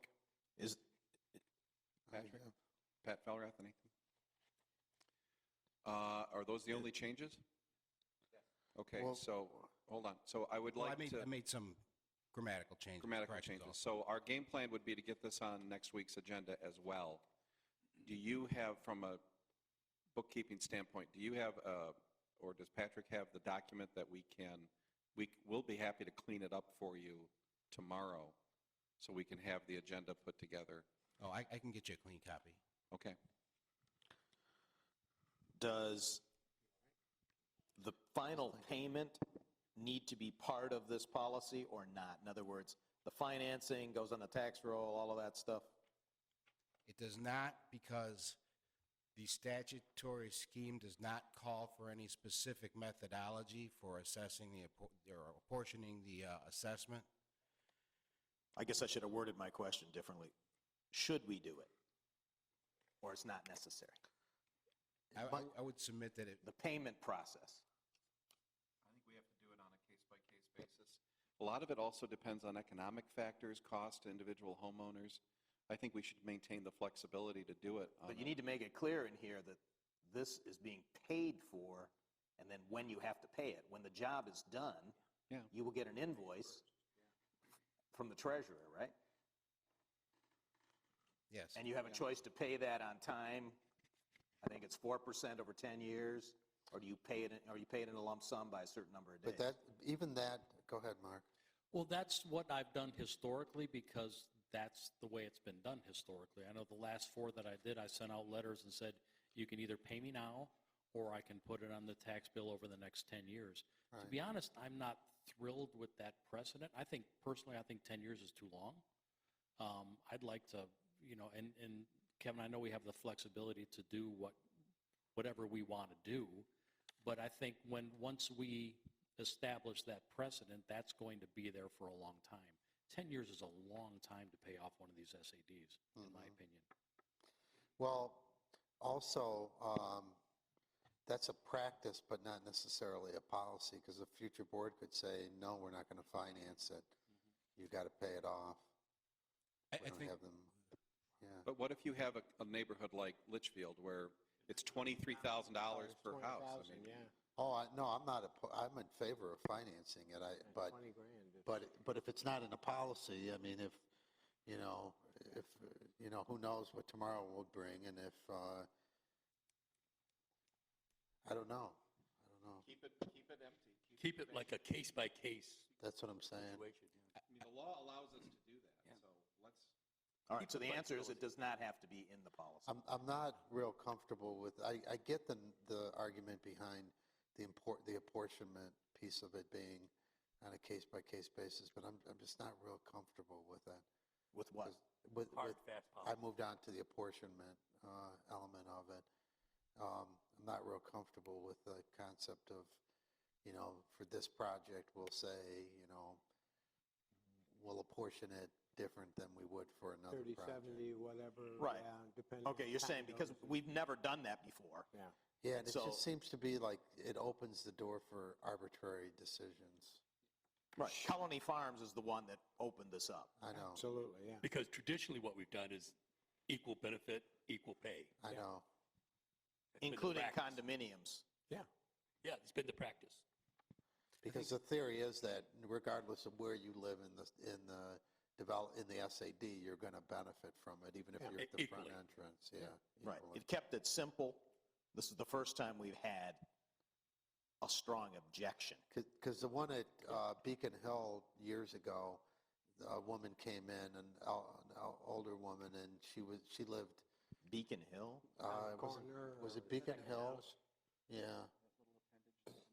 But she was there were people that were making the argument that they lived at the beginning, near the entrance of Beginning the of the sub, street, yeah. and therefore they didn't benefit the way the people that were deeper in the interior benefited, because they didn't drive on the roads. yeah, But I know, but it's the my same point argument. is, But I think Chuck was right. We've not had this level of opposition before from a condominium association. And we are going to try to work something out. And I hope it doesn't come to this, but the condo association, I believe, Kevin, would still have the ability to appeal to the Michigan Tax Tribunal. yes, any property owner subject to Absolutely. a special assessment district Could they- apportionment has the power to file an appeal of that assessment with the Michigan Tax Tribunal. I think So you it's have the 30 tribunal, days. not the commission. Yes. It's the same thing. I mean, the Michigan Tax Tribunal is the administrative law judge that oversees that. Yes, and I think there needs to be a distinction drawn here between the process for the apportionment of the assessment and then the manner of the payment after that. Those are really two different things. they are. I kind of moved on to the next topic after that. I should have. Yeah, what Bob was talking about is the fundamental point of this policy, Yeah. is the ability for the board to treat it on a case-by-case basis. It's what Jack Dempsey says he supports in his little brief here. Yeah, I hate. So that's why we're here, to thought. discuss it. I know. Because it just and not that anybody on this current board would do that, but it opens the It door opens for it up. abuse. Yeah. Or favoritism. Or election year maneuvering, whatever. Well, I mean, you year still need maneuvering. 4 votes, and you still need, the affected homeowners still have appeal rights as well. I mean, I suppose if they felt that the actions of the board were truly arbitrary and capricious, you could take us to circuit court. The criterion, the money. for an appeal is, was there a benefit to the property proportionate to the amount of the assessment for that property? They would have to articulate, Yes. they would have to be able to articulate. I the- know, but then they'd the have to go to disparaging. court, they have to hire a lawyer, they Yeah. got to do all that stuff. But you also can't write a policy that's going to anticipate every scenario. I mean, we should still have the flexibility to do what we can do in our official capacity and our fiduciary responsibilities to the taxpayers. But making it in here, let's find out where it is, where it says it's at the board discretion. Where is that? I think it's near the end. Okay, that has never been written down, and then what that does is that definitely opens challenges. It says to the person that wants a challenge that, oh, they've anticipated this, so maybe I'll make a challenge, and they do it. A challenge to the township board, not It's always to been the, implied in the state law. right, but they've always been able to go to the state, to the tax tribunal, which has been part of Act 188, is it, I think? Yes. Right? This pulls it ahead. It essentially pulls ahead the objection into this policy. So, in the case of Colony Farms, they don't like, what they're seeking, it appears to be, is 22.8% of the bill is what I think their proposal is. And Kurt, you said you were going to meet with them this week? Yeah, I'm meeting with the condo association and the HOA on Thursday with Kevin. I think you're going to be there. You're not going to be there? This week, Thursday? Yeah, I you're will not be part there. of that. That's okay. So it's myself and Fellrath, and maybe it's just the two of us. And then we're just going to meet with the leaders of the condo association and the HOA. We're going to see if they can come to some kind of agreement. I mean, I think we have to see if they're willing to talk it out. They've come up, now the HOA has come up with some solutions that they can live with, that they think they can sell to their neighbors. Which HOA? The Colony condo? Farms. The houses. The houses, yeah. Condo association, I mean, I understand there's been more emails going back and forth, so I don't know, Jerry, is the condo association digging in their heels more? They haven't really changed their position, and then the homeowners association said, wait a minute, this is fair, what we're proposing, and so I'll make sure everyone gets a copy of that. Basically, the condo association, one of the things they're talking about is the condo association would get one vote, and then they would all have to share equally in the cost up to a certain amount, and they try to divvy it up. Because right now, you may recall, they have this maintenance agreement where the condo pays 21%. Of certain things. Of certain things, Like not roads. snow removal, stuff like that? Yeah, snow removal, geese removal, things like that. But it's just not, I'm trying to see if hopefully they can be good neighbors and come to some kind of mutual agreement. Okay, well, that's good. But I mean, if not, I think the thing may just stop. Nobody's going to sue. Nobody's going to make anything like that unless we move forward on this project and we offend the condo people. Assuming the condo people don't want to make a deal, and we were to move forward, regardless of them, and mandate that they're going to have to pay their fair share, then I would suspect that one of them will probably file an appeal. Yeah. Now, they may lose, because Kevin, the Michigan Tracts Tribunal doesn't look at, what are they looking at? Just the necessity of the project, which is determined by us and our engineers? No. What the tax tribunal looks at is the proportionment of the assessment cost with respect to the increase in value of the property as a result of the special assessment district. Also, the law presumes that the assessment is valid. Fair, So the burden of proof is on the property owner rather than the township to show that the assessment was not fair. I think ours lowered my property value so bad. Excuse me, while we're at it, Same one, Trustee Dempsey has issued a memo, and I'd like to make that part of the record. dated February 22nd. Yes. So I still am uncomfortable with placing in a policy the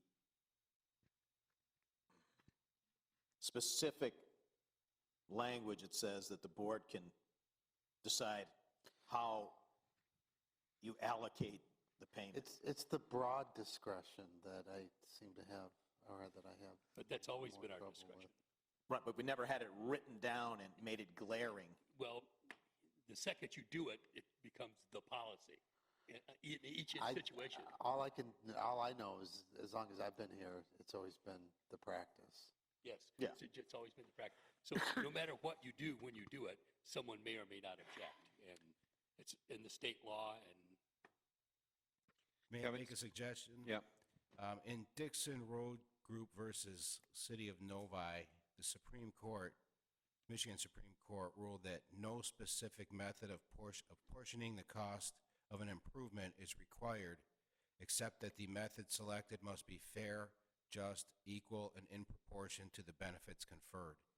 Perhaps we could incorporate that language into the So policy. that kind of made my case for not putting it in there in glaring terms. So we'll just sneak it in every time we do it? I mean, Well, I don't know. I don't know the answer. That's why we're I talking. mean, I think don't know what how we to should- make it I right. mean, I yet. like Kevin's idea, if we could, if you want to tighten it up a little bit and take the language right out of case law, that'd be great. I mean, I think we just have to be straight with people. This is the way we've been doing it. And I can just picture a room full of people, and half of the people think one way is fair, and the other half think the other way is fair. Well, that's what we have here with Colony Farms. Well, we kind of do, yeah. But you saw Colony Farms walked away and said, we don't get equal benefit. We don't, even though I said, we drive down the same roads, right? Well, yeah, but it's not equal. Okay. Yeah, well, Colony Farms can enter from the south also and is getting the benefit of those roads, which I think they're proposing an SAD on one of those roads from the south that connects. no, they all are. Joy I mean, Road.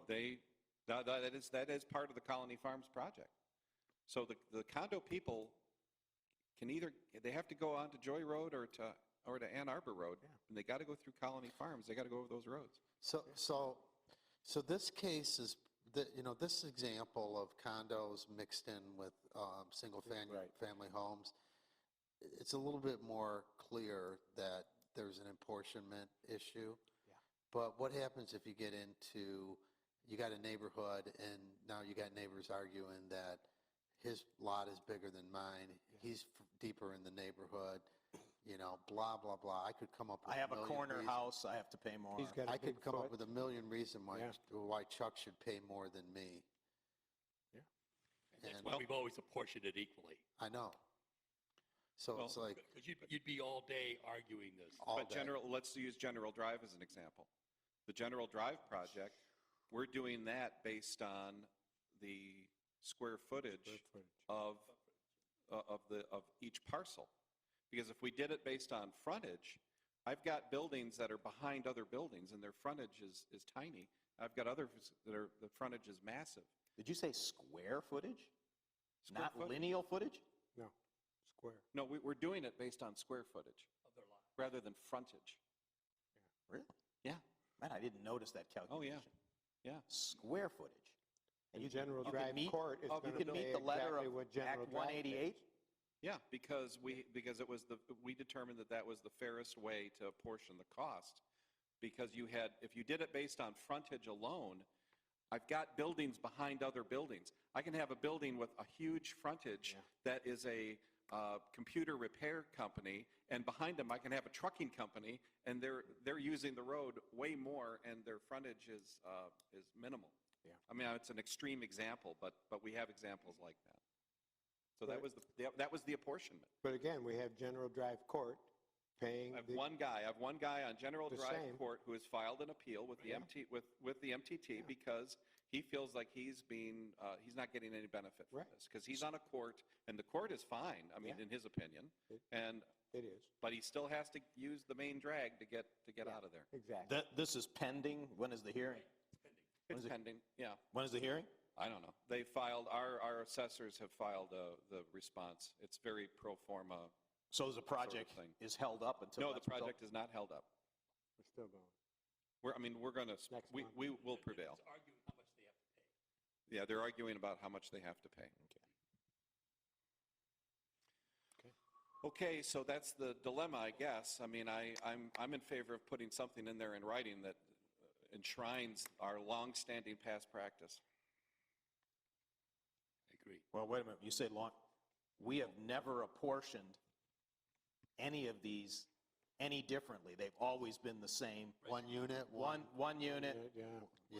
One portion. And we can keep doing that, but well, I think we should let people know that that is our responsibility under the law.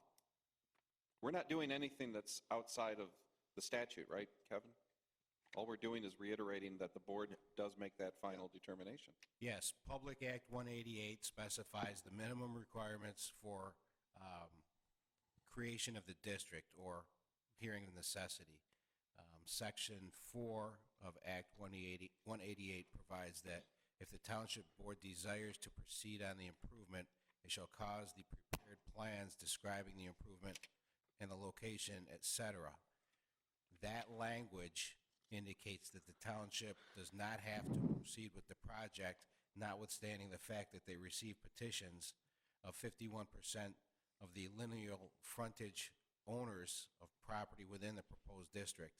Because they don't have to proceed, it's logical to conclude that the township can impose additional requirements. With respect to the method of the apportionment, that is not set forth in the statute. That is done on a case-by-case basis. So this sentence, the board, at the very end, the board determines an equitable assessment of the total project cost among the property owners within the SAD. That is the point we're discussing and is giving some of us some concern. That appears to be the case. Our last sentence, in the blue. Section R. So how do we resolve it? That, Well, one solution would be to take that language out of that case that Kevin had cited. And implant it there. And just Put it put it right, clean it up a little bit, but plop it right in there. I like And that. if you want, Kevin, cite the case. I will. I like that. I'll yeah. put it in there. Could we maybe do something where, by default, the standard is one assessment per lot, unless there is compelling and reasons to do that differently? So it's almost like it's a burden of proof. We set a bar and we say, ordinarily, this is how we're going to do it, but we understand that there are some special circumstances. I think it's implied, though, because we have such flexibility. I think it's implied that we can do that. I know, I just hate Yeah, that level of flexibility, and I know. It's going to come back and bite us once. I'm sorry, what? Well, okay. That's how you keep it simple, is by deleting it. Thanks for coming. All right, well, we're not doing public comment on this yet, so, but I think what I'd like Kevin to do is put that language together directly from that case, cite the case, chapter and verse, give us the citation, we'll bake it right in there, and then we got another week to stew over it. Because that's what that case says. Read that again, please. It says essentially what that last sentence says, right?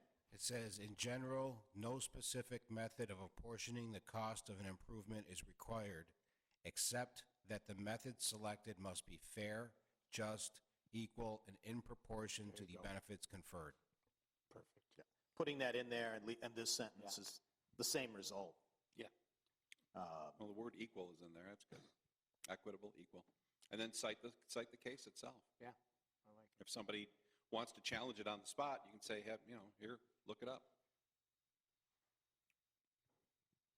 Okay. Well, why don't we do what that does, think about this. When people are signing the petition, they don't know how it's going to be apportioned. Well, they know the history. Maybe. Probably unlikely they know the history. They don't know the cost either when they first sign. Yeah.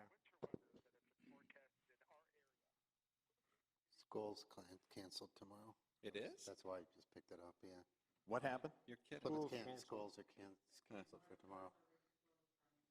That's why I picked up my phone. Oh, that's I okay. knew who it No, was. that's all right. Yeah. What? There hasn't been one snowflake yet. Yeah, but it's I gonna think be it's a big snowflake one. case. One big snowflake. Is that fair and equitable? I don't know. It's going to be one big snowflake. I still would like to address the payment plan issue, because we've been going on the precedent of they have 10 years to 10 pay. years. If we do nothing, then we will continue to tell people at meetings, oh, don't worry about it, you have 10 years to pay. I'd like to, as long as we're making revisions to our SAD policies, I'd like to address this issue as well. I agree, because that way it leaves, interest rates, when we, used to be 8% on this project. We lowered it to 4 typically. And interest rates in 1982 were 18%. Right. So they're all over the map. Us being the bank was always the concern by many board members. Yeah. Some people liked playing banker, but generally, being the bank has some administrative costs, and it's a hassle. And if houses don't, when you're in a period when you're getting a lot of sales, these things tend to, they don't stay on a tax roll long. But when you have a period where people aren't selling houses and they're not getting mortgages, they stay on there longer. Yeah. I don't know, what's been your observation on cleaning? Has the economy caused them to go away more because people have to pay them off before they Sell their houses. achieve a mortgage? It's a 5% turnover per year. I'm just making up a number. It's not a significant number that are selling their homes and paying these things off. We're still holding a significant amount of. Do you know how much it is? Oh, we're probably More than $1 million? more than $1 million, of course. Yeah, we've got 8 of these things that are still outstanding. Woo, more than $1 million. Yeah. And I'm So not we've tied- necessarily we've tied up concerned about what we Got a lot of have. money tied I'm up, concerned about what's coming out down the Yeah. pike. We've got 6 or 7 of these things we're looking at right now. We and, could you have know, $5 million. We could have tied $5 up. million that we're not going to get back for the next 10 years. Well, the logic before, which I tried to push also, was to have a high enough interest rate that it was painful that people say, I'm not going to pay that interest rate. I'll get a home equity loan or I'll pay it off. But what happened Yeah. 5 years ago, it got lowered to 4, which became highly desirable to let the township finance it. Sure. And it currently is. 4 is still highly desirable. Right. So we determine what that rate is? Yeah, we determined that It's interest all rate. based on economic conditions and the cost of the project at that time in history. I'll take a car loan from you at that price. Yeah. Well, for example, credit card interest rates at 20 to 25%. 2019, yeah. So the apportionment has to be determined before we get second signatures, right? Because people got to know what they're going to No. pay. See, that's a that's a No, potential it's at problem. the end. The apportionment's the last thing we do. I know, that's a potential problem if the apportionment is not predictable. How do I know if I'm going to assign when I don't know? Well, because the practice has always been an equal share. I know, but that's. You just made the case then, changing. why should we be referring to it in here? Yeah. And inviting people to come up with something different. It's a This is poten- really difficult, because you want to Just be disclosure. open and fair. It's transparency, it's yeah. just disclosure. You want to be transparent, but you don't want to be Well, encouraging a lot of, It's a potential problem, because if I'm expecting that I'm going to pay 1,000 based on an equal apportionment per unit, and then the board comes back and says, well, no, you have condos there, so you as a homeowner are going to pay more than that. Now I got to pay 1,100, but when I signed that document, my expectation was I was going to pay 1,000. And it was only after the apportionment decision that maybe I got penalized or I got a benefit out of it, but I signed it based on an expectation that was not upheld. That would be a concern. But the final document approving the district has the final costs and the cost per. Yeah, so I mean, the last thing is they don't have to sign it if they look and say, whoa, that's not fair, I'm But- not going to sign it. The apportionment would come after that, Jerry, you just said. If the board were going to do different than a per unit apportionment, then that would come after that point. But that final document that they're giving their approval on has the amount per parcel. So the apportionment step would happen before that final document. No. I think a point needs to be made here from a procedural standpoint. To comply with the procedures set forth in Public Act 188, the first step is the hearing of necessity. The township has overlaid an additional component to the hearing of necessity, which is to determine the total cost of the project before the property owners within the proposed special assessment district vote on the entire project, knowing the total cost. That would be the step one, would be phase two of the township step one, would be step one of the process under Public Act 188. The second step under Public Act 188 is the apportionment, which is how the total cost is going to be divvied up among the property owners within the district. So it doesn't seem, if the township wants to comply with the procedural steps set forth in Public Act 188, they could give an exact dollar amount of what the cost would be per parcel. I hope that's clear. It is, and that is kind of my point, because if the apportionment, if it's possible that the apportionment may not be one unit per parcel, but it might be different depending on the mixture, using the general drive thing. I don't know what my real cost is going to be, and so you're asking me to commit to it. Maybe I get it. I mean, I'll just be crazy. Maybe because of the shape of my property, I get a 10x to your 1x. And I had no idea when I signed that I was signing up for a 10x. I mean, I know that's a crazy example, but. But the board would make those decisions in a public forum with the affected residents there. They would get, and I think they would get an earful if we were to make that decision in a public forum. The affected individuals will have notice and an opportunity to be heard, and they'll object. There does have to be a public hearing before the apportionment. But the apportionment comes after, so the order. They'll know what the general cost is. They'll say, okay, it's $100,000, there's 10 of us. Yeah. So it's going to be, in their minds, they're going to say it's going to be X amount of dollars, $10, $10,000 a piece. Now, if the apportionment changes a little bit for some reason the board wants to do that, I don't know why they'd want to do it, but they could, then they would see, oh, gee, it's going to be 11 for me, Now it's 8 and 9 for this guy. Yeah, right. But they get to have notice of that, because there has to be a public hearing. But they've already committed. Yeah, well, then don't commit. Then, they have a right to just not sign the petition. But we don't want to put a damper on on these projects from happening, because it enhances their neighborhood and the quality of life in the community. Our two-step process of having front footage and the 50% of the things does that too. Right, and it's worked Because state well. law only calls for front footage, which is why we did it that way initially, not to circumvent what we did before. It was just following But state law. what I'm suggesting, is why not do the apportionment before I have to make a final commitment? That's what I'm asking. I don't think Public Act 188 process allows for that, because it calls for two steps in the process. The first is the creation of the district. The second is the apportionment of the costs. So in order to have the district created, the property owners have to agree to it.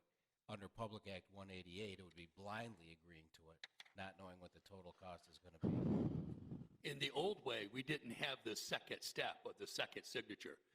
Before, it was, yeah, we want to do it. They signed the petition, and then they got hit with whatever it was. But they could withdraw. They had 30 days to withdraw. But what I'm saying, this way, we have two steps. They got to sign the petition twice. So they're not going into it blindly, and the apportionment is how we're going to, I just think you just say, hey, you got 10 units, 10 parts. Yeah, there doesn't appear to be a perfect way to do this. The fact, and I'm not speaking, I mean, these are discretionary considerations for the board. They are not legal considerations. The board does have the legal authority to overlay additional requirements in the process. And the township board, my understanding, has done that, by requiring not only 51% of the lineal frontage in the first step, but also requiring 51% of the total units to approve the creation of the district. And the other overlay would be that the residents, before the district is created, will know of the total cost of the project without the apportionment, but they'll know of the total cost prior to the time they sign their name to the petition that creates the district. Yeah, but exactly my point. So the total cost is 100,000 and there's 10 units. In my mind, I'm paying 10 when I signed it. Now all of a sudden I get my bill and it's 20. Holy crap. That's why there is a public hearing required for the apportionment. And the board is required to do the apportionment in a fair and just manner. They can't do it arbitrarily and capriciously. Okay. I understand fully your concerns, and if I were a homeowner, I'd share them. You'd come to the meeting and you would express your opinion. Yes. But it's too late. No, it's not. Yeah, it is because you've signed. So what? Your opinion's not, I can object to the apportionment strenuously. yeah, that and a quarter can will sue get you. you a cup of coffee. Well, then that's your responsibility as the elected official to Actually, it's take that into consideration. Actually, it's $3.50 for a cup of coffee. So, anyway, let's. I think what we should do is let's tidy that up and put that case law language in there, cite the case, and then we'll chew it over again next Tuesday. I just want to get this stuff done because we are, it is the season. We're beginning to move into SADs right and left, and I want to make sure that our policies are in place and written so that we're not challenged and so that we're all on the same page and not, openly disputing these things as they come up one after the other. Well, I don't have a suggestion now, but I would like to, as part of these SAD revisions, put in language regarding payment plans. 5 years? Well, I'm not sure he needs what to it think is yet. about it. I haven't thought through it enough because I'm thinking, just two extreme examples. You take something like Litchfield Drive, which would be a huge burden for each household, but would not be a huge burden for the township because there's not that many. Take on this other extreme something like Lake Point, where each individual household may not be a burden, but to the township it would be a huge burden. all of a So sudden it's I don't $10 know what the million. answer is, but let me just play with some language and see if I can come up with anything that sticks. Again, it's another case-by-case basis based on the facts at the time, and even X factors like economic conditions, interest rates. I mean, I think one of the reasons why we're getting so many SAD requests right now is because of the strong economy. People are saying, "Hey, I've got some extra income, I got some extra money, and this might be a good time for us to do it." If we go into a recessionary situation, people are going to retreat, retract, and they're going to say, "I can put up with shabby roads for another few years." Okay. Clear as mud, Kevin? You're all set? I don't know, the Dow lost All right. 2,000 points. We're going to move on. We're going to move on to item F6. police We're cars. losing audience here. So, Chief, we have item F6, and we're going to talk about the purchase of police vehicles. I understand these are not patrol vehicles, but these are sedans for the Yes, these are- DB Bureau. These are Detective Bureau vehicles. Hey, guys. Hey, Go ahead. Chief has the floor here. Oh, sorry. These are Detective Bureau vehicles. If you recall, during the 2020 budget session, we articulated and detailed the vehicles that we needed to purchase for 2020. And today we're here to specifically answer any questions on the purchase of 3 Detective Bureau vehicles. We budgeted for this. These funds will not have any impact on the general fund budget. These will come out of the state forfeiture budget. And we're proposing to buy 3 Dodge Charger sedans, all-wheel drive. Okay, any questions from the board? Yes. Can these vehicles, if you have a shortage, be used for patrol? No. Why not? They're not police rated. They're not pursuit rated. They won't have cages in them. They're not suited for patrol use whatsoever. Okay. How many detectives do we have in the department? Do we still rotate the detective job like years ago? Yeah, we have 3 detectives, a sergeant, we have another detective assigned to the DEA task force, so total of 5 detectives. Okay. The DDA task force is Scott Titterington? Currently, Yeah, okay. he'll be rotated out in August with a new detective. So well, I guess let's talk about the DDA. Do these things look like police cars? So if you're doing surveillance work, would you want to disguise them better? Or do they look like an obvious police car? No, they're going to look like just any It's a Dodge Charger. Are that's the driving down the street. windows tinted? I don't want to get into those details. But no, but what I'm because trying to then we'll understand, be helping us. I'm trying to encourage you, because I'm pretty good at picking out a police car that's supposed to be undercover. You can sense them. So do you when you're want robbing to, a house, you want to do something different? Or not, to make them, or you don't use these cars for surveillance? You only use them for commuting? They're used for surveillance and they're suitable for our purposes. All right. Yeah. Okay. Okay. Any other questions? Can we use the ones we're replacing for anything else? Yes, they'll be rotated through the township if, we'll assess them, and if the other departments need the vehicles, they'll be available. Some of the vehicles, or at least 1 or 2 of the vehicles, will become a pool car for our officers and for the township. Mark Clinton to go to the bank? No, There you go. Treasurer Clinton's Fast. getting one of the new Chargers. Oh, man. One of the new Chargers, okay. I want a car. He's going to get to the post office and back in Yeah. record time. Time is money. I can get there in 6 minutes. You broke the last one you went with. So how many miles are on the current cars that would be put into the pool or given to somebody else? That's in this list here. but- 88,000, Oh, okay. 96,000. Lieutenant Kuchar did a pretty comprehensive report, and Okay. Trustee Kirby, he did complete that new capital item form that you liked. Yeah, I think it's great. So- Hopefully the fire department will use it more often. So all the vehicles, when we rotate them through, they'll all have over 100,000 miles. One will be a 2007 that's going to be replaced, but that still may become a pool car. We assess it once we get the vehicles ordered, then we'll assess which vehicle is in the best shape and make that a pool car, and then the other vehicles we'll Makes sell at auction. Yeah, Okay. perfect. Any other questions?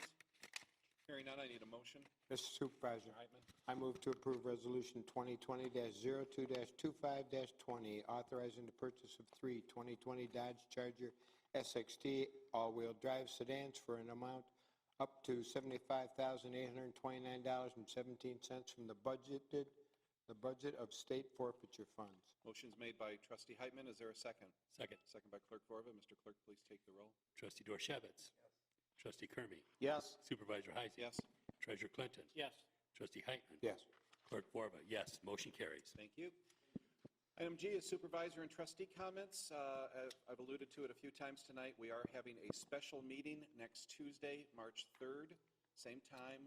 This will be, it's a special meeting, but it's a regular meeting as far as what's going to be on the agenda. The reason for that is we cannot meet on March 10th due to the presidential primary. We will then meet, our next regular meeting in March will be March 24th.